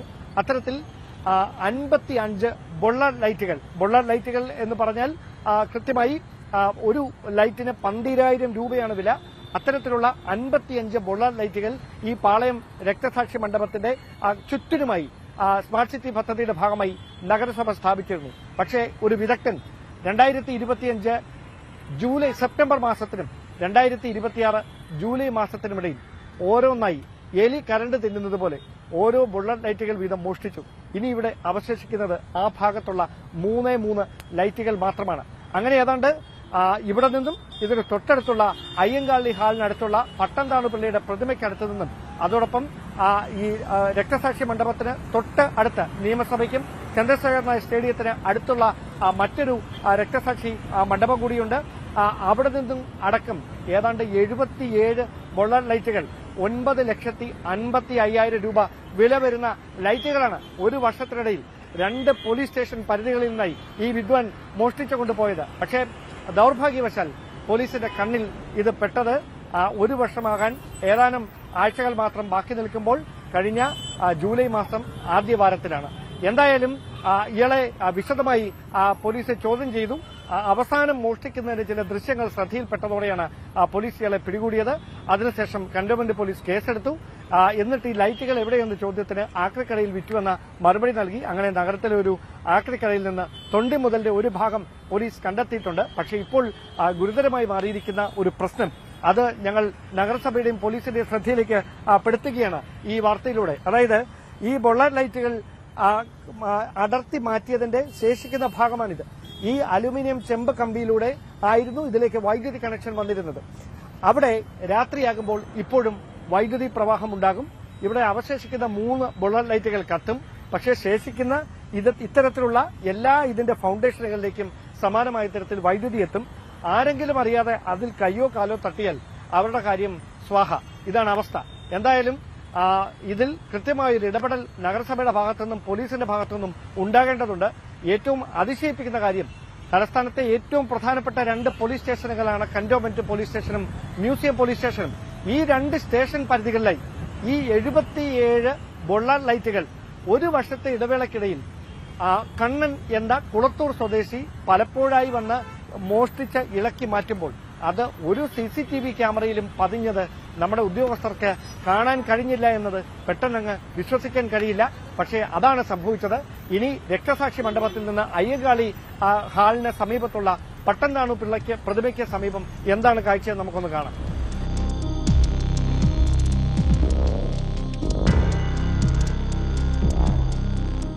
അയ്യങ്കാളി ഹാളിന് സമീപത്തായുള്ള പട്ടംതാണു പിള്ളയുടെ പ്രതിമയാണ് എനിക്ക് പിന്നിൽ. ഈ പ്രതിമയ്ക്ക് ചുറ്റും നഗരം മോടി പിടിപ്പിക്കുന്നതിന്റെ ഭാഗമായി സ്മാർട്ട് സിറ്റി പദ്ധതിയോട് അനുബന്ധിച്ച് 25 ബുള്ളറ്റ് ലൈറ്റുകളായിരുന്നു സ്ഥാപിച്ചിരുന്നത്. അതിന്റെ കണക്ഷൻ പോയ ഭാഗമാണിത്. ആ 25 ബുള്ളറ്റ് ലൈറ്റുകളിൽ ഇനി ഇവിടെ അവശേഷിക്കുന്നത് ഒരേ ഒരു ലൈറ്റ് മാത്രമാണ്. ബാക്കി 24 ബുള്ളറ്റ് ലൈറ്റുകളും ഇവിടെ നിന്ന് ഈ അടർത്തി മാറ്റിയ നിലയിലാണ്. അതായത് മറ്റ് സ്ഥലങ്ങളിൽ എങ്ങനെയാണോ മോഷണം നടന്നത് സമാനമായ തരത്തിൽ ഇവിടെ നിന്നും ഈ ഇത്രയും വലിപ്പമുള്ള ബുള്ളറ്റ് ലൈറ്റ് ഈ സിമന്റ് പ്ലാറ്റ്ഫോമിൽ നിന്ന് ഇളക്കിയെടുത്താണ് ഈ മോഷ്ടിച്ചുകൊണ്ട് പോയിരിക്കുന്നത്. 25 ലൈറ്റുകൾ, അതായത് കന്റോൺമെന്റ് പോലീസ് സ്റ്റേഷൻ പരിധിയിലുള്ള തിരുവനന്തപുരം നഗരത്തിന്റെ ഹൃദയഭാഗത്ത് യൂണിവേഴ്സിറ്റി കോളേജിനോട് ചേർന്നാണ് പട്ടംതാണുപിള്ളയുടെ പ്രതിമ.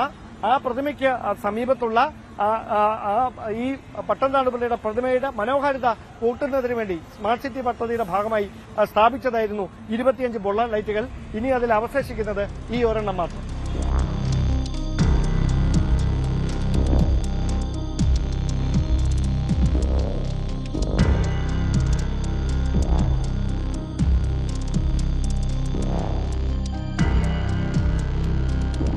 രക്തസാക്ഷി മണ്ഡപവും പട്ടംതാണു പിള്ളയുടെ പ്രതിമയും ആർ ശങ്കറിന്റെ പ്രതിമയുമുള്ള സ്ഥലങ്ങളൊക്കെ പിന്നിട്ട് ഞാനിപ്പോൾ നിൽക്കുന്നത് മ്യൂസിയം പോലീസ് സ്റ്റേഷൻ പരിധിയിലുള്ള തലസ്ഥാന നഗരത്തിലെ ഏറ്റവും സുരക്ഷാ മേഖലകളിൽ ഒന്നായി കരുതപ്പെടുന്ന ലോക് ഭവന് മുമ്പിലാണ്. ഇവിടെയാണ് അക്കമ്മ ചെറിയാന്റെ പ്രതിമയുള്ളത്. ഈ പ്രതിമയോട് ചേർന്നും സമാനമായ തരത്തിൽ 25ലധികം ബുള്ളറ്റ് ലൈറ്റുകളാണ് സ്ഥാപിച്ചിരുന്നത്. പക്ഷേ ഇനി അതിന്റെ കുറ്റി മാത്രമാണ് മിച്ചം.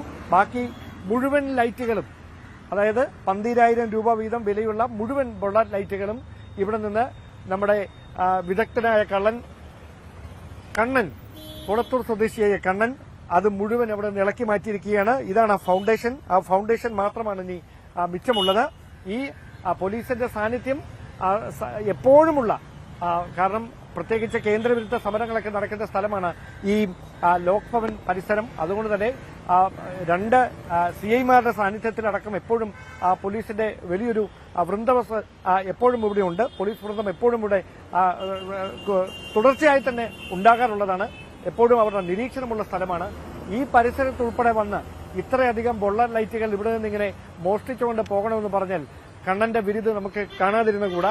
എന്തായാലും 2 പോലീസ് സ്റ്റേഷൻ പരിധികളിലായി 1 വർഷത്തിനിടയിൽ നടന്ന മോഷണ കേസിലെ പ്രതിയായ കണ്ണനെ കന്റോൺമെന്റ് പോലീസ് അറസ്റ്റ് ചെയ്തു കഴിഞ്ഞു. ഇയാളെ വിശദമായി ചോദ്യം ചെയ്യുന്നുണ്ട്. മറ്റാരുടെയെങ്കിലും സഹായം ഈ മോഷണത്തിന് ലഭിച്ചിട്ടുണ്ടോ എന്നതടക്കമുള്ള കാര്യങ്ങളും വിശദമായി തന്നെ പരിശോധിക്കുകയാണ്. എന്തായാലും വളരെ വൈകിയാണെങ്കിലും 1 വർഷം നീണ്ട ഈ മോഷണ പരമ്പരകൾക്കൊടുവിൽ കണ്ണനെ പിടിക്കാൻ കഴിഞ്ഞത് പോലീസിനെ സംബന്ധിച്ച് ഏറെ ആശ്വാസമായി മാറിയിരിക്കുകയാണ്. അതല്ല എങ്കിൽ യൂണിവേഴ്സിറ്റി പരിസരത്ത് ഉൾപ്പെടെ ഉണ്ടായിരുന്ന ശേഷിക്കുന്ന ബൊള്ള ലൈറ്റുകൾ കൂടി കണ്ണൻ വലയിലാക്കുമായിരുന്നു. അത് അവിടെ നിന്ന് ആക്രിക്കടയിലേക്കും പിന്നീട് തമിഴ്നാട്ടിലേക്കുമൊക്കെ എത്തുന്ന സാഹചര്യമായിരുന്നു ഉണ്ടായിരുന്നത്. അതേതായാലും പോലീസിന്റെ ഈ ഇടപെടലിനൊടുവിൽ ഇല്ലാതായിരിക്കുന്നു.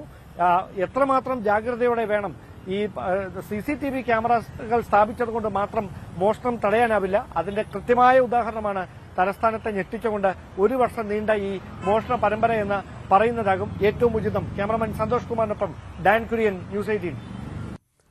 അപകടമരണങ്ങൾ തുടർക്കഥയാകുന്ന പുനലൂർ മൂവാറ്റുപുഴ സംസ്ഥാന പാതയിലെ പത്തനംതിട്ട കുമ്പഴ ജംഗ്ഷനിൽ സിഗ്നൽ ബോർഡുകളും സൂചനാ ബോർഡുകളും അടിയന്തരമായി സ്ഥാപിക്കണമെന്ന് നാട്ടുകാരും വ്യാപാരികളും ആവശ്യപ്പെടുന്നു. സമീപകാലത്തായി 20ഓളം ജീവനുകളാണ് അപകടത്തിൽ ഇവിടെ പൊലിഞ്ഞത്. KSTPയുടെ അശാസ്ത്രീയമായ റോഡ് നിർമ്മാണവും അനാസ്ഥയുമാണ് അപകടങ്ങൾക്ക് കാരണമെന്നാണ് നാട്ടുകാരുടെ പരാതി. ഞാനിപ്പോൾ നിൽക്കുന്നത് പത്തനംതിട്ടയിലെ കുമ്പഴ ജംഗ്ഷനിലാണ്. അതായത് പുനലൂർ മൂവാറ്റുപുഴ റോഡിന്റെ പ്രധാനപ്പെട്ട ജംഗ്ഷനാണ് കുമ്പഴ ജംഗ്ഷൻ. ഏറ്റവും കൂടുതൽ അപകടങ്ങൾ നടക്കുന്ന ഒരു സ്ഥലം. കഴിഞ്ഞ ദിവസവും ഒരു മധ്യവയസ്ക യുവതി ടോറസിനടിയിൽപ്പെട്ട് ഇവിടെ മരിച്ചിരുന്നു. അതിന് പ്രധാന കാരണം ഈ ജംഗ്ഷനിൽ സിഗ്നൽ ഇല്ലാത്തതും ഒപ്പം സൈൻ ബോർഡുകൾ ഇല്ലാത്തതുമാണ് ഇതിന് പ്രധാന കാരണമെന്നാണ് പ്രദേശവാസികളായ നാട്ടുകാരുടെയും അതുപോലെ തന്നെ മറ്റ് രാഷ്ട്രീയ നേതാക്കന്മാരുടെ ആരോപണം. എന്തായാലും ഇതുമായി ബന്ധപ്പെട്ട് ഇവിടുത്തെ രാഷ്ട്രീയ പാർട്ടികളുടെ നേതാക്കന്മാരും നാട്ടുകാരും നമ്മോടൊപ്പം ചേരുകയാണ്. ഇവിടെ ഏകദേശം ഈ റോഡ് ശരിയായതിൽ പിന്നെ ഒരു 20ഓളം മരണങ്ങൾ ഈ കുമ്പഴ സമീപ പ്രദേശങ്ങളിൽ ഉണ്ടായിട്ടുണ്ട്. ഇതിനുള്ള പ്രധാനപ്പെട്ട കാരണം എന്ന് പറയുമ്പോൾ റോഡ് നന്നായതുകൊണ്ട് പുനലൂർ മൂവാറ്റുപുഴ വഴി പോകുന്ന ഹൈവേ കൂടെ പോകുന്ന വാഹനങ്ങൾ വലിയ സ്പീഡിൽ പോവുകയും ഇതറിയാതെ ബൈ റോഡിൽ അല്ലാതെ പത്തനംതിട്ട ഭാഗത്തു നിന്ന് മലയാലപ്പുഴ ക്ഷേത്രത്തിലോട്ടും വെട്ടൂരോട്ടും അതോടൊപ്പം തന്നെ പഞ്ഞമ്പു വള്ളിയിലോട്ടും ഒക്കെ പോകേണ്ട വാഹനങ്ങൾ ഇതറിയാതെ റോഡിലോട്ട് പ്രവേശിക്കുമ്പോഴാണ് കൂട്ടിയിടി നടക്കുകയോ സംഭവങ്ങൾ ഉണ്ടാകാറുള്ളത്. അപ്പോൾ ഇതിന് നേരത്തെ ഇവിടെ ഒരു സിഗ്നൽ ലൈറ്റ് ഉണ്ടായിരുന്നു.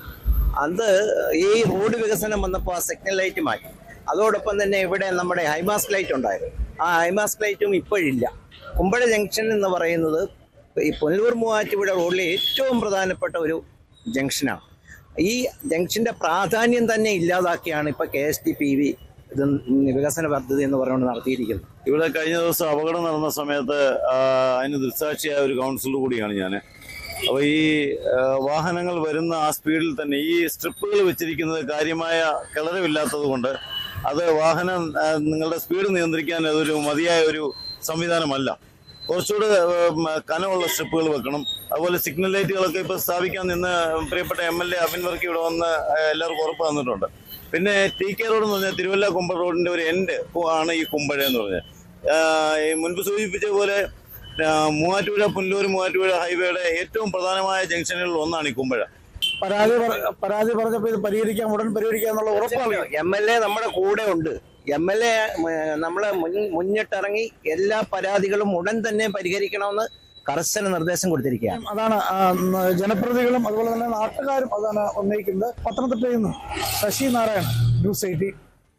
CPIM സ്ഥാപക നേതാക്കളിൽ ഒരാളും മുൻ മുഖ്യമന്ത്രിയുമായ VS അച്യുതാനന്ദൻ നമ്മളെ വിട്ടുപോയിട്ട് ഇന്ന് ഒരാണ്ട് തികയുകയാണ്. ജന്മനാടായ ആലപ്പുഴയിൽ വിപുലമായ പരിപാടികളാണ് അനുസ്മരണത്തിൻ്റെ ഭാഗമായി ഒരുക്കിയിട്ടുള്ളത്. വലിയ ചുടുകാട്ടിൽ അല്പസമയത്തിനകം നടക്കുന്ന അനുസ്മരണ സമ്മേളനം CPIM സംസ്ഥാന സെക്രട്ടറി MV ഗോവിന്ദൻ ഉദ്ഘാടനം ചെയ്യും. തുടർന്ന് കേരളവും ഇടതുപക്ഷവും എന്ന വിഷയത്തിൽ പ്രഭാഷണമുണ്ടാകും. വൈകിട്ട് 5-ന് നടക്കുന്ന റാലിയിലും പൊതുസമ്മേളനത്തിലും പ്രതിപക്ഷ നേതാവ് പിണറായി വിജയൻ ഉൾപ്പെടെയുള്ള മുതിർന്ന നേതാക്കൾ പങ്കെടുക്കും. VSന്റെ ഒന്നാം ശിരൂർ മണ്ണിടിച്ചിലിൽ മരിച്ച അർജുൻ്റെ അമ്മ ഷീല രചിച്ച പുസ്തകം പ്രകാശനം ചെയ്തു. അർജുൻ എൻ്റെ മകൻ എന്ന പേരിലാണ് പുസ്തകം. തോണ്ടിമൽ വെച്ച് നടന്ന ചടങ്ങ് ലൈബ്രറി കോഴിക്കോട് കൗൺസിൽ ജില്ലാ എക്സിക്യൂട്ടീവ് അംഗം PK മുരളി മാസ്റ്റർ ഉദ്ഘാടനം ചെയ്തു. ചടങ്ങിൽ ward member Jayaprasad, S Jayarajan, Rajan ET, Beena AP, Jose Mathew എന്നിവർ സംസാരിച്ചു.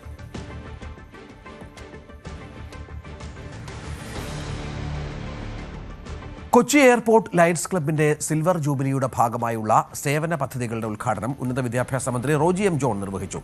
പ്രസിഡന്റായി ചുമതലയേറ്റ ഷൈൻ പോൾ അധ്യക്ഷത വഹിച്ചു. പുതിയ ഭാരവാഹികളുടെ സ്ഥാനാരോഹണ ചടങ്ങിന് മുൻ ഡിസ്ട്രിക്ട് ഗവർണർ റോയ് വർഗീസ് നേതൃത്വം നൽകി. Rajagiri hospital director father Joy Kilikkunnel club family ഡയറക്ടറുടെയും സിൽവർ ജൂബിലി ആഘോഷങ്ങളുടെ ലോഗോയുടെയും പ്രകാശനം നടത്തി. സിൽവർ ജൂബിലി ആഘോഷങ്ങളുടെ ഭാഗമായി 25 പദ്ധതികൾ നടപ്പിലാക്കും. 3 വീടുകൾ ക്ലബ്ബ് നിർമ്മിച്ചു നൽകും. ഡയാലിസിസിനുള്ള സഹായം, ഡിജിറ്റൽ ഗ്രാമവികസന പദ്ധതി, കരിയർ എക്സ്പോ, റോഡ് സുരക്ഷ, തൂഫാൻ മാരത്തൺ ബോധവൽക്കരണം, സ്പെഷ്യൽ എഡ്യൂക്കേഷൻ പദ്ധതി വികസനം, സ്പോർട്സ് കിറ്റുകളുടെ വിതരണം, കുട്ടികളിലെ അന്ധത നിവാരണം, ലോക സമാധാന പോസ്റ്റർ മത്സരം തുടങ്ങിയ പദ്ധതികളാണ് നടപ്പിലാക്കുക.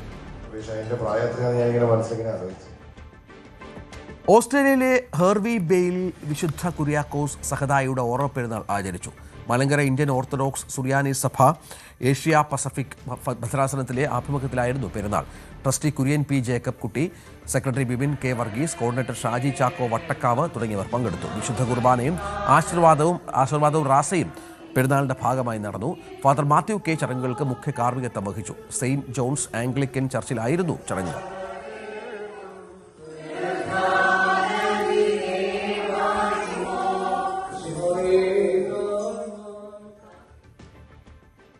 അപ്പോൾ രാവിലെ പൂർത്തിയാകാനുള്ള സമയമായി. എല്ലാ പ്രേക്ഷകർക്കും ഒരു നല്ല ദിവസം ആശംസിക്കുകയാണ്. നമസ്കാരം.